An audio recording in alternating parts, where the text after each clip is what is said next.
What's that? You're supposed to go upstairs first. Special dispensation. I know. Yeah.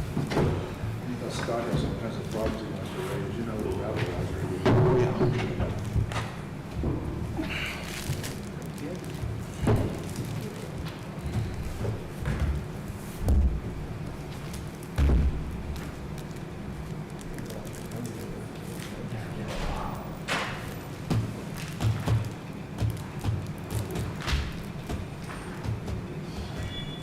They had a sunny day. Just lots of money for So it was clean up. It's always a good sign. I think I just thought it worked out this time. Except we guys to see them, so. As you're driving around, you see all the contractors out now. I know, we're at it full time now. So when you do just exterior stuff? So what do you do? Concrete masonry, so What's that? we Denise is do our here. foundations, we do sidewalks, we do driveways, we do stonework, we do it all. Oh, what's the name of your company? Stewart Doesn't Concrete, have it? Stewart Concrete Masonry. Oh, jeez. Yeah, you're recorded. Yeah, if you want something done, you better hurry, because I got 35 years in now. Hey, I'm still who I am. Retire next year. That's a good thing. That's my goal. How old are you? 58. Wow, you're a youngster. One more year and a half, that's good. Buy something small. I don't think my retirement. You want to pay or some more? I got one at home. It's not like I would just quit. She just about. Hey, I could do things more. everybody give a wave. Give a wave for Dave. Thanks for coming. Oh, hey, Dave. Good evening. Yeah. Oh, my gosh. Scott, you're exactly right. Now, I might have to off today. Dentist appointment on Wednesday, I go visit Monday. Oh, no, I gotta go to 2 o'clock appointment. Yeah. Correct my whole Please. I thought you were gonna throw a party when you did all the numbers. Have a party? There you go. You wouldn't like my cooking. But that's better. When I retired from October. Sure. I don't even know what day it is. Is that a recording device on? What's that? That thing turned on? Yes, it's on. Okay.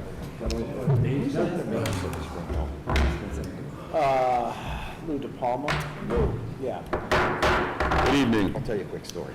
Welcome to the Milford Township Supervisors, Municipal Building. You promoted us? Is he on? Yeah, I guess it is.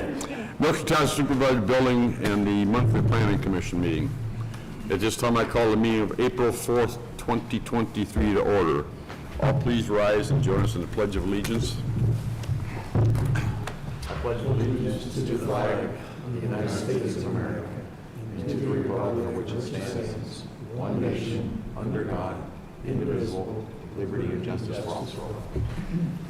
Thank you.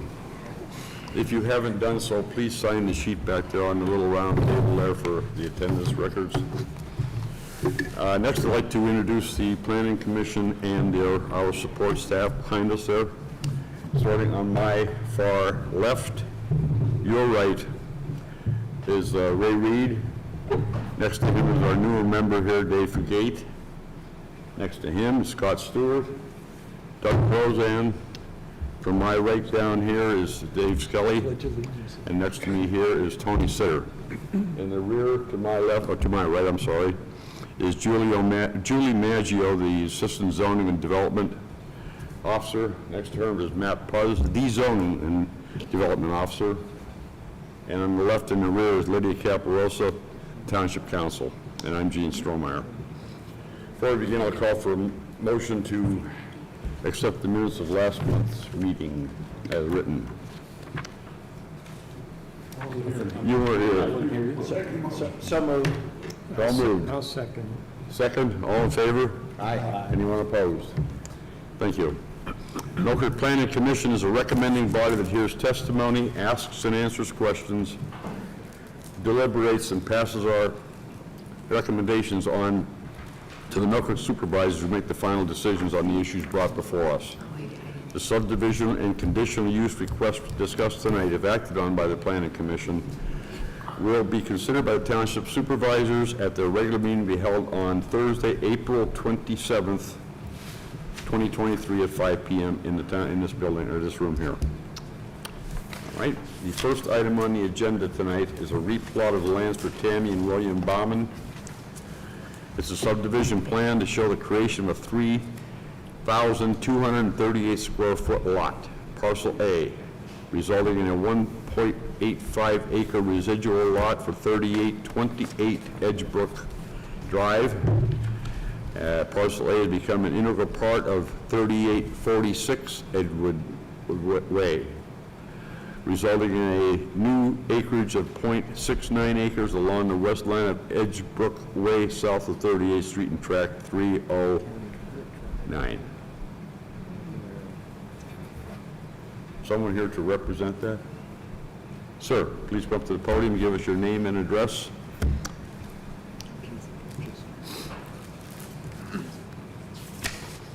My name is Wade Brink. My address is 3846 Edgebrook Way. That's going to be receiving the plot of land. Okay. So you're just essentially taking this, this little piece, this hockey stick-shaped piece there, and Correct. adding it to parcel A. Correct, yeah. And the reason was he was mowing behind my land, and he said he was tired of going behind my land, so it was kind of an awkward boundary line. So now the boundary line is basically the wood line there. Okay, very good. Anybody have any questions at all for him? Okay, thank you. Thanks. All right, and the second item on the agenda tonight is for the Erie Humane Society for property located at 2433 Zimmerly Road to install a crematory as an accessory use in the MU2 Corridor Mixed Use District. Good evening. Please give us your names and addresses. Yes, I'm Jenna Druzak with Weber Murphy Fox, 3230 Westlake Road, Erie, PA 16505. My name is Nicole Leone. I'm the Executive Director for the Erie Humane Society, and I am located at 2407 Zimmerly Road, 16506. And my name is Robert Lewis, same address. Very good. Okay, so you guys or people want to build a crematory on the property there, correct? That is correct, and just so everybody knows, they do have an existing crematory on the adjacent lot. They own 2 parcels, so we've submitted this plan to you. They own 2407 Zimmerly Road and 2433 Zimmerly. Their primary shelter is on 2407, and within that building is an existing crematory unit. They are looking to supplement that unit with an additional unit next door on their adjacent property at 2433. So this would be a second unit for them. Yeah, and I don't know today, I did kind of bring, it was included in our application, but we did kind of go through Article 5 of the ordinance and show compliance with the different items listed there. But I also wanted to bring today, we have for their existing crematorium, their permit through the DEP and the Department of Ag, so you know that they have been in compliance with their existing crematory unit, and they will continue to do the same. As I know, a lot of Article 5 goes through local, state, federal regulatory requirements. And I can speak to each item specifically, or if you have questions, whatever works best for you. Can I ask a question? Have you, we just got this, so have you met all these criteria? Yes, and I can go through them real quick. A, for the current lot, which is the smaller lot. Wait a minute. 2.5 acres. Stop for just a second. Yes. I'm not that fast. It's fine, it's fine. Let me know whenever you're ready. So it'll be this sheet here, All I right. think is what You I'm got it. looking at. Yep. That helps everybody. There's a lot in here, and any questions you have, please just, let me know. But the first item is the acreage. They do comply with current acreage based on the current tax maps with the county. Item B. This is something that is new. As of last week, we did have our appeal heard by the zoning hearing board. It was passed, so we did receive a variance. Again, it's hard to see. I realize this is small. We're proposing to put it in a detached garage of their current veterinary clinic. It is 90 feet from the adjacent residential dwelling. The current ordinance is 750 feet. So that was heard last week and approved that we could be within that 750 feet of an existing dwelling. By the zoning hearing board? Correct. Okay. All right. And you're currently 290 feet? Correct. That's So- the second distance shown there. So their existing unit is still within that 750-foot requirement. Item C, and honestly, several D, E kind of all go along the same lines. What we've provided as, and this I realize is a lot of information you may not have had a chance to go through. There's a letter. The Humane Society has been working with U.S. Cremations Equipment. They manufacture the unit and they work in kind of getting initial permits and everything in place for initial setup of the unit. So they provided a letter.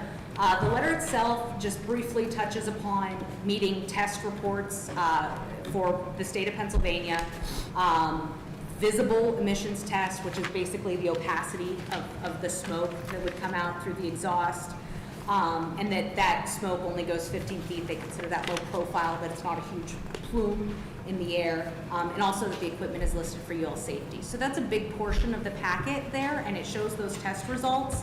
Who monitors that? What was that? Who monitors that? The department. Yeah, Go ahead. DEP air quality Okay. monitors that. There's no instrument in the chimney or to, Our current unit, it does not require one. The annual inspections that the DEP air quality guys make involves running the unit, standing outside, watching for the emissions to see what that opacity is. Pennsylvania state requires no more than 30% opacity. We have been at 0, no visible emissions as long as I've been there, which has been about 16 years with our given unit, and no odors as well, which is what you would expect with something like that. The stack gets to 1,800 and somewhat degrees. It's real hot, and the purpose for that is to clean the emissions with the exhaust coming out so that it's not putting any particulate matter into the environment. The new unit complies with Florida State, which their requirement, I believe, is 5% opacity or lower. And this one there again was 0. And I think it's page 2, right after the letter that was submitted. Yeah, it's the certificate of test results. And you can see on here there's 4 main items. The allowable particulate emissions in Florida State is 0.080 grams per dry standard cubic foot. The actual particulate was 0.010. My understanding is that the new units do have some kind of a monitoring system built into them. I don't have a whole lot of experience with that. Just to point that out, we've provided the proposal, and it is stated, it's referred to as a pollution control system. Yeah. So that's stated in the proposal that you also have in that packet, and that would be the piece of equipment that would monitor that. So this is dramatically less than when I burned my fire, wood burn. Oh, absolutely. I mean, like, dramatically. Yeah, it's not like driving past Burger King and you smell their grill vents and you're like, ooh, that smells good, or if you're vegetarian, again, whatever. This is like, it burns so hot. The actual crematory itself, the refuse chamber, burns at 1,500 degrees. There is nothing left organically when the unit is finished running. The only thing you are left with is if they had surgery, maybe whatever was in their body afterwards, and then bone, which is completely brittle and there's nothing left. So there's no hair, there's no meat. It's not like cooking a roast. It is incinerated and it's gone. And then that stack at 1,800 degrees, like I said, purifies it so that anything that's coming out of the unit is. Are we still talking about Burger King? Sorry for the very detailed and kind of morbid description. Yeah, but I mean, the public perception is something like that. It's cooking meat. So what is everybody's normal experience with cooking meat? And this is not cooking meat. This is very different. Okay. So maybe you should take those old tires you're burning in your backyard, take them over and see if you can buy into that. 1,800 degrees. If we could get our DEP permit changed to allow, maybe. Right now, it's very specific. You get fries with this? Oh, jeez. Okay, continue. So, I think just going through then the list of items. Item C, emission standards, that we currently meet emission standards based on their existing permit. And just also to understand, that's an annual review, so the DEP does visit annually to check that, as well as the Department of Agriculture. So it falls under both umbrellas. Item D, emission control devices, that is that pollution control system that is noted in the proposal, that would be included within the unit. E, continuous emission monitoring. Again, that's that the Department of Environmental Protection will review this on an annual basis. Item F, all costs for monitoring shall be borne by the applicant. The Humane Society does understand that, as they have an existing unit. They are very, very familiar with the process and the costs associated with it. Item G, emission performance testing. So this is also covered a little bit in the proposal. Obviously, we understand the requirements, but U.S. Cremation's equipment actually does have a line item in their proposal to help with setup. So they will help with initial setup and initial permitting through DEP. Item H, hours of operation. So within these zoning ordinance, we can only operate between 7 a.m. to 7 p.m. They're proposing to operate between 8 a.m. and 4 p.m., so within that time frame. Item I, that the cremation unit should be totally enclosed. As I mentioned, they have an existing detached garage. It is in the MU2 zone district, so it is multi-use. They have their veterinary clinic in the house portion, the front building there, so this would supplement the veterinary clinic, so it would be fully enclosed within that structure. And that structure is fire resistant enough? Yeah, the unit itself is UL listed. You can Okay. put your hand on the side of it Okay, while it's running and not all right, feel any heat. okay, all right. So, And that's actually coming up in one of these, but we do need a building permit to add this crematorium to that space. So we would work with BIU. We've already had preliminary conversations with Bill White. If there is any rating, we would deal with that in terms of separating just the structure. So to add a shaft wall or whatever we would need on the outside to make sure compliant with building ratings. Okay. Item J, to provide the township with copies of all certifications necessary. So we've provided today their current permits, but if this second unit were to be approved and they followed within the installation of it, we would again provide the township with all documentation as necessary. Item K, and this was what I just talked about. We want to make sure that from a zoning ordinance standpoint, we are okay to proceed with this crematorium before involving building permit and BIU, but we have had some preliminary conversations just to see if there were any concerns from their perspective. From the building code standpoint, we will continue to have those conversations and make sure we have a permit in place before the unit is installed. Item L, this was, I think this is more for a crematorium for people as opposed to pets, Okay. but this is not intended for a viewing situation. We don't have the room for it, and it's not a common thing with pet cremations. We're not holding funeral services, No. yes. There's no room for it, Yeah. so. And then the final item, item M, and I think this is just, again, and Nicole can speak to this, but they are prepared, understand the requirements, and prepared to do what they need to, and work with the township from a regulatory standpoint to get you whatever information you need. Okay, very good. Couple questions. Is this proposed to be in conjunction with the other? Will there be two units working on the same property? I'm actually going to speak about this, I can answer that, absolutely, yes. It's a second unit. I have a question for you, Matthew. Matt, I know that it says that a business must be on 1 acre of land. Is there any limitation on how many crematories can be on 1 acre or 2 acre of land or one business plot?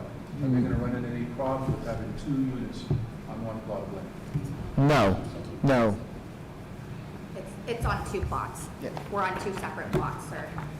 Okay, but it's 2 acres total, correct? No, No. no, Oh, I misunderstood that. here is 2 point, whatever I have in there. 2.9. Yeah, acres. This lot's larger, and I don't have the complete acreage, I can get that information. So each lot individually would provide with that. Okay, thank you. And she had a little- I'm actually just gonna speak, so I'm helping you to understand why we're looking at purchasing a second crematorium. I know some of you were at the variance meeting, so you understand why, but some of you might go, wow, these people, they really wanna get that second crematorium. Well, this is why. In 2016, our organization, we opened the Pet Wellness Clinic, which is the 2433 Zimmerly Road, next to the main shelter at 2407. We offer low-cost vaccines, spay-neuter services, and pet loss services, which is euthanasia and cremation services for our community. Well, in early 2022, I think it was January 5th, we had a number of veterinarians contact us in a panic because they were told that Burton's was closing their pet crematorium services here in Erie. So we were made aware of this. This left 22 local vet hospitals seeking cremation services for their clients. So if you had little Fluffy that passed away, you went to Glenwood Pet Hospital and they euthanized little Fluffy, they would say, well, where are we gonna send little Fluffy to be cremated if you wanted a private cremation? Well, we're it. If you don't contract with us, about 20 of those vet hospitals, I'd say 19 now, they are actually entered into agreements with a corporate cremation company in Ohio. So little Fluffy is now going on a semi-truck on ice and going over state lines and being cremated. So what we are trying to do is help the community, but also help the Erie Humane Society financially as well. So between the 4 vet hospitals that we currently contract with, as well as a number of community members, that have sought our pet loss services, our organization just in 2022 was able to bring in about $103,000 in private cremation services. So we are seeing that there's a need in our community. So this has tremendously helped our organization financially, especially because everybody knows about COVID. So for nonprofits, we weren't able to fundraise or do anything from 2020 to 2021. So in early 2022, we could finally start bringing back our fundraisers, but we're still bridging that gap financially, and we've had 2 straight years of negative deficits on our 990s because it really was a detriment to our organization. So knowing that the Erie Humane Society can provide a very much needed service to the community and keep money locally, we're supporting the community here, and we're also helping to support our 501c3 animal shelter, because all funds that go through pet cremation services go right back into our animal shelter. So it really is a great opportunity for the Erie Humane Society, and more importantly, we are a trusted local option, and I think that the community would like to have a trusted local option here in Erie versus sending their pet to Akron, and then, just hoping that you're getting those pets' ashes back. So that's a little bit about why we're doing this. Does that kind of explain things? I know it's morbid, but it really is a need in our community, and we are the only local pet crematory here in our county.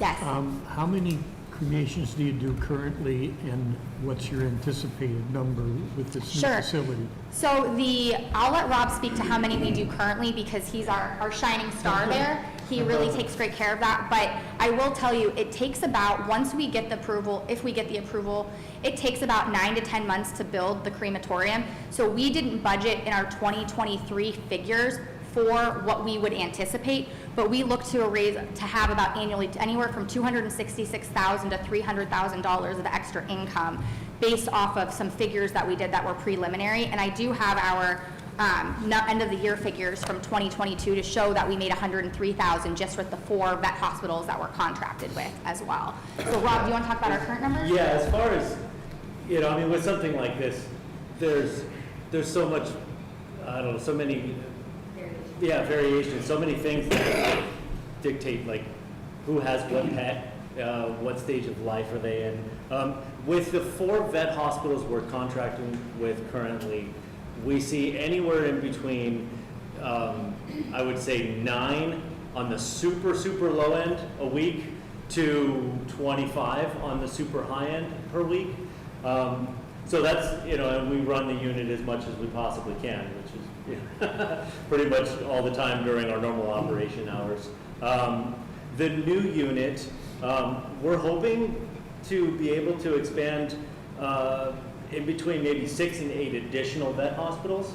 Obviously, some vet hospitals they have more vets, so they have more clients, they see more euthanasias than others. So I'm not sure, we haven't had those conversations yet, so I'm not sure what we're gonna get into there, but we would like to over double our existing help to the veterinary community locally. And then, you know, we'll see how it goes from there. We might find that we have more room to work. The new unit is a lot more efficient. It will allow for multiple runs to be done in a day as opposed to the current unit, which is a fire and forget. You have to wait. The chamber is 1,500 degrees. The load door you basically have to lean into to clean it out. When it's 1,500 degrees, that's not healthy. So we have to wait an entire, it's at least 12 hours with the unit off for it to cool down before we can clean it out. The new unit will have a tray that pulls out that we can pull those items off and then put new items in. So we might see that it's When you say item, you're talking about Fluffy? Yeah, yes. I try to make it soft and light. Right, yeah. And what Rob didn't mention as well is, we wouldn't just be contracting with just the vet hospitals, but if you were just a regular person and you wanted to choose to have us cremate Fluffy, you could just call the Erie Humane Society and we can make those end-of-life arrangements for you and your pet, for your pet. So you don't have, it just wouldn't be directly through your vet hospital. You can also choose to make those decisions. Okay. What's the price to get our neighbor's dog? The price to get your neighbor's dog? Is that a trick question? If it's already diseased. And their neighbor's dog is not named Fluffy. Hypothetically. Yeah. It's a covert operation. Yeah, right, yeah, it's a lot cheaper than the current, the other options, I'll tell you that. Yeah. I have an old horse that I'm gonna rename Fluffy. Can you take care of it? We'll take that one to Burger King. Yeah, not big enough for a horse. Yeah. But we have helped the reindeer farm. Unfortunately, they went through a pretty rough patch, like last year and a little bit the year before, and they lost a number of their head. Thankfully, they're within our operating requirements and size restriction, so we've been able to help them out. But a female reindeer is about as big as we would be able to get. A horse would be definitely. How big of an animal would that be? Standing, about waist high? A little bit? Well, yeah, I mean, they're 200 to 250 pounds, the ones that we had seen. Our current unit allows for, the DEP contract allows for 400 pounds maximum at a maximum of 6 hours. So it's 66 pounds per hour is what we're currently permitted to run. But size plays, space has a much bigger role, especially with something that's like stamped and straight out. So It's very interesting when you get a deceased reindeer. yeah.